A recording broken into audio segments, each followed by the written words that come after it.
பெருடுவா தேசிய amateur golf தொடர் 2025 போட்டியை சௌஜானா கோல்ஃப் அண்ட் கண்ட்ரி கிளப்பில் இளைஞர் மற்றும் விளையாட்டு அமைச்சர் அனாயோ இன்று அதிகாரப்பூர்வமாக தொடங்கி வைத்தார். அமெச்சர் கோல்ஃப் வீரர்கள் தங்கள் திறமைகளை வெளிப்படுத்தவும் அனைத்துலக நிலையில் போட்டியிடவும் முதன்மை தளமாக 5வது முறையாக நடைபெறும் இப்போட்டி விளங்குகிறது என அவர் தெரிவித்தார்.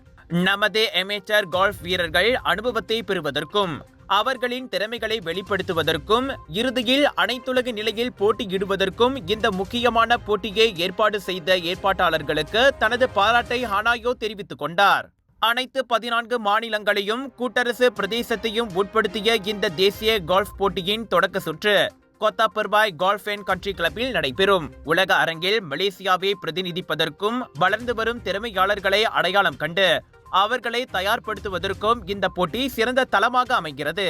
அதே வேளையில் பெருடுவாவின் தொடர்ச்சியான அர்ப்பணிப்பு போட்டியின் வெற்றிக்கு முக்கிய பங்காற்றுகிறது. இந்த ஒத்துழைப்பு மலேசியாவின் விளையாட்டு சமூகத்திற்கு தொடர்ந்து ஆக்கப்பூர்வ பங்கை ஆற்றும் என நம்புவதாக அனாயோ தெரிவித்தார்.